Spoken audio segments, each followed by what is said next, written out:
ജനാർദ്ദനക്കുറിപ്പാണ്.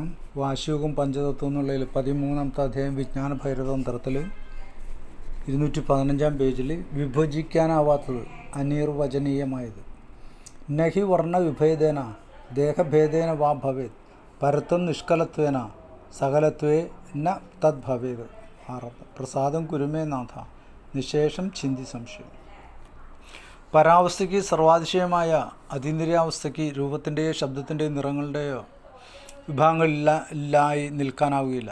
ഈ പരാവസ്ഥ വിഭജിക്കാനാവാത്തതാണെങ്കിൽ അതിനെ നിർവചിക്കാനോ വിഭജിക്കാവുന്നവയുമായി കൂട്ടിച്ചേർക്കാനോ കഴിയില്ലല്ലോ. പ്രിയ സ്വാമി, എൻ്റെ സംശയങ്ങൾ പൂർണ്ണമായും തീർക്കുന്നതിന് അങ്ങ് കനിയണം. വർണ്ണഭേദനം. ഈ നിസർഗമായ പ്രകൃതി നാം കാണുന്നത് ശബ്ദം, വർണ്ണം, രൂപം എന്നിവ കൊണ്ട് നിർമ്മിച്ചതാണ്. എന്നാൽ അതീന്ദ്രിയാനുഭവങ്ങളാണ് നമുക്കറിയാത്തത്. അതിനെയാണ് വിഭജിക്കാനാവാത്തത്. നിർവചിക്കാനാവാത്തത് യഥാർത്ഥമല്ലാത്ത എന്നിങ്ങനെ വിശേഷിപ്പിക്കുന്നത്. ഈ നിയതമായ ലോകത്തെ എല്ലാ കാര്യങ്ങളും 3 ഭാഗങ്ങളായ ശബ്ദം, നിറം, രൂപം എന്നിവയിൽ ഒതുങ്ങുന്നതായി ആണ്. എല്ലാ കാര്യങ്ങളിലും ഇവയ്ക്ക് സംബന്ധമുണ്ട്. ഇവയ്ക്ക് അതീന്ദ്രിയാവസ്ഥയിൽ ഇവ 3നും യാതൊരു ധർമ്മവുമില്ല.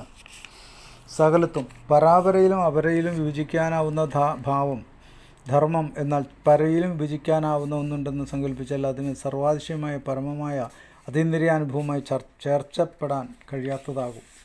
ചില മന്ത്രങ്ങൾ അപരമായും പരാപരമായും ഉണ്ടാകും, പരയായും ഉണ്ടാകുമോ? അങ്ങനെയും ഉണ്ടെങ്കിൽ അതുവരെ നിഷ്കലമായും വിഭജിക്കാനാവാത്തതെന്നും കരുതുന്നത് വിപരീതമാകുകയില്ലേ?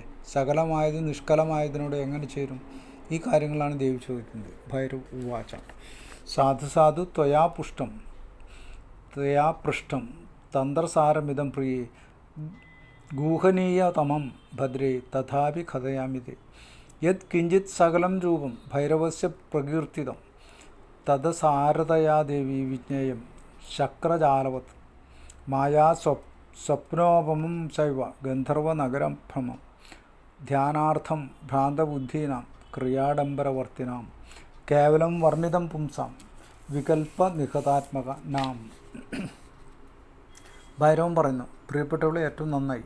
നീ ചോദിച്ച് തന്ത്രത്തിൻ്റെ സത്തായ കാര്യത്തെപ്പറ്റി തന്നെയാണ്. നന്നായി. ഭൈരവൻ ദേവിയുടെ ഈ ചോദ്യങ്ങൾ വളരെ പ്രസന്നനായി തീർന്ന് ദേവിയോട് പറയുന്നു, ഈ ചോദ്യങ്ങളെല്ലാം തന്ത്രത്തിൻ്റെ ഏറ്റവും സാരവത്തായ കാര്യങ്ങളാണ് ചോദിച്ചത്. ദേവിയുടെ ഗവേഷണ ബുദ്ധിയിലും ഭൈരവൻ പ്രസന്നനായി എന്ന് ഇത് വ്യക്തമാക്കുന്നു. ഈ ചോദ്യങ്ങൾക്കുള്ള മറുപടി കൊണ്ട് സാധകൻ്റെ സംശയങ്ങളെല്ലാം നശിക്കുമെന്ന് അറിഞ്ഞുകൊള്ളുക. അനുഗ്രഹിക്കപ്പെട്ടവളെ, ഈ ചോദിച്ചതും തന്ത്രത്തിൻ്റെ ഏറ്റവും രഹസ്യമായ കാര്യങ്ങളാണെങ്കിലും ഭൈരവൻ്റെ പ്രകൃതിയെ പൂർണ്ണമായും നിനക്ക് പറഞ്ഞുതരാം. ഗുഹനീയതമം, ഏറ്റവും രഹസ്യമായ തന്ത്രത്തെപ്പറ്റിയാണ് ഈ വിശേഷണം. എല്ലാ ഗൂഢശാസ്ത്രങ്ങളുടെയും പോലെ തന്നെ തന്ത്രവും രഹസ്യ സ്വഭാവത്തോടു കൂടിയതിന് കാരണം എന്തെങ്കിലും ഒളിച്ചു വയ്ക്കുന്നതിന് ശ്രമിച്ചു എന്നത് മാത്രമല്ല കാരണം.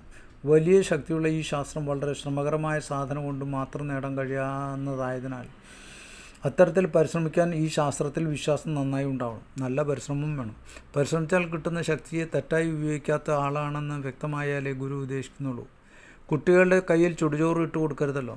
മനസ്സിലാണ് പരിശ്രമം. ഏതായാലും ദേവി, നിനക്ക് ഞാൻ എല്ലാ കാര്യങ്ങളും പറഞ്ഞുതരാം. കാരണം നീ ഉത്തമയായ സാധകയും സാത്വികമായ സ്വഭാവമുള്ളവളും ആത്മാർത്ഥമായ പരിശ്രമശാലിയും ഉയർന്ന മഹത്തായ മനസ്സിനുടമയുമാണല്ലോ. തന്ത്രം ഒരു തത്വശാസ്ത്രം മാത്രമല്ല, അത് വലിയ ശക്തി പ്രവർത്തിക്കാൻ കഴിയുന്ന അത്ഭുതകരമായ ശാസ്ത്രം കൂടിയാണ്. അത് അവനവൻ്റെ ബോധം കൊണ്ട് ഉണ്ടാക്കാൻ കഴിയുന്നതാണ്. സാത്വിക സ്വഭാവമില്ലാത്തവരെ ഈ ശക്തി കാലക്രമത്തിൽ നശിപ്പിച്ചു കളയും. അതാണ് പുരാണ കഥകളിലെല്ലാം നിഷ്ഠൂര ശക്തിയിൽ എന്തെല്ലാം വരങ്ങൾ നേടിയവരായാലും അവസാനം അവരെല്ലാം നശിക്കുന്നതായി കാണുന്നത്.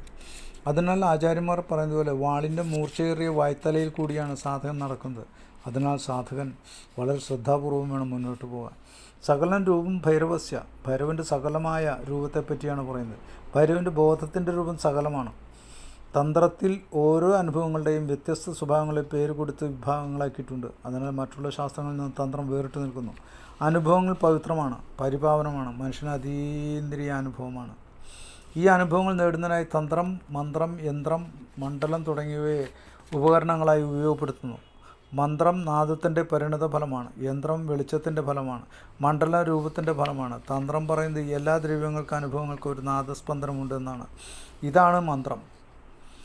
നാദസ്പന്ദനത്തിൽ നിന്നാണ് വെളിച്ചത്തിൻ്റെ രശ്മികൾ ഉണ്ടാകുന്നത്. ഇവയുടെ നിരപ്പായ തലമോ രേഖയോ കൊണ്ടും ജാമിതീയ രൂപങ്ങൾ കൊണ്ടും ഉണ്ടാകുന്നതാണ് യന്ത്രം. ഈ ജാമിതീയ രൂപങ്ങൾ ഒരു ത്രിമാന രൂപമായി പരിണമിക്കുമ്പോഴാണ് മണ്ഡല രൂപമായി തീരുന്നത്. ഇവയിലേതെങ്കിലും ഒന്നിൽ ശ്രദ്ധിച്ചിരുന്നാൽ അതിൽ നിന്നൊരു പ്രതിധ്വനി ഉണ്ടാകും. ആ വസ്തുവിൽ ചേർത്തിട്ടുള്ള മന്ത്രത്തിൻ്റെ പ്രതിഷ്ഠാഫലം അനുഭവിക്കാൻ കഴിയുന്നു. അതുപോലെ തന്ത്രയുടെ ഓരോ നിലവാരത്തിലും മന്ത്രവും യന്ത്രവും മണ്ഡലവുമുണ്ട്. രുദ്രയാമള തന്ത്രത്തിൽ ഭൈരവൻ്റെ 64 മണ്ഡലങ്ങളെപ്പറ്റി പറയുന്നുണ്ട്. ഇവയെ 8 വീതം 8 കൂട്ടന്മാരായി തിരിച്ചിരിക്കുന്നു. അവർ ശിവൻ്റെ സ്ഥാനത്ത് സംരക്ഷിക്കുന്നു. അർഹരല്ലാത്തവർക്ക് പരാവസ്ഥ പ്രാപിക്കാൻ പറ്റാത്താക്കുന്നത് ഈ മണ്ഡലങ്ങളിലെ അധിപന്മാരാണ്. എന്നാൽ സാധനം കൊണ്ട് പരാവസ്ഥയിലെത്തിയവരെ അവർ സംരക്ഷിക്കുകയും ചെയ്യുന്നു. തന്ത്രങ്ങൾ കൂടാതെ ചില പുരാണങ്ങളിലും ഇവയെപ്പറ്റി പറഞ്ഞു കാണുന്നുണ്ട്. വാമന പുരാണം, ബ്രഹ്മ വൈവർത്ത പുരാണം, കാളികാ പുരാണം, വിഷ്ണു ധർമ്മോത്തര പുരാണം എന്നിവയിലുണ്ടെന്ന് സ്വാമി സത്യസംഗാനന്ദ സരസ്വതിയുടെ വ്യാഖ്യാനത്തിൽ കാണുന്നു. ഈ 8 ഭൈരവന്മാർ 8 ദിക്കിലും തിരിഞ്ഞ് അനേകങ്ങളായ ആയുധങ്ങളുമായി നിൽക്കുന്നു. ഭൈരവരൂപം ശിവൻ്റെ കോപരൂപമാണ്. രാക്ഷസരും ദുർഭൂതങ്ങളുമായി അദ്ദേഹം നടത്തുന്ന യുദ്ധങ്ങളുടെ പ്രതീകമാണ് ഭൈരവന്മാർ. രാക്ഷസൻ എന്ന പേര് ജാതിയെ സൂചിപ്പിക്കുകയല്ല ചെയ്യുന്നത്. ധ്യാനത്തിൻ്റെ സൂക്ഷ്മാവസ്ഥയിലേക്കുള്ള പോക്കിൽ സാധകന് നേരിടേണ്ടി വരുന്ന കഷ്ടതകളെ സൂചിപ്പിക്കുകയാണ് ഇവിടെ പറയുന്നത്. വളരെ വ്യത്യസ്തമായ അതീന്ദ്രിയാനുഭവങ്ങൾ നിർവചിക്കുക മാത്രമല്ല തന്ത്രം ചെയ്യുന്നത്. എന്നാൽ ആ ഓരോ അനുഭവങ്ങളും നേടുന്നതിനും വഴികളും പറഞ്ഞു തരുന്നുണ്ട്. വളരെ സൂക്ഷ്മമായ അവസ്ഥകളെ സൂചിപ്പിക്കുകയും അത് നേടുന്നുള്ള സൂക്ഷ്മമായ പരിശീലനം പഠിപ്പിക്കുകയും ചെയ്യുന്നു. 8 ഇനി നാളെ.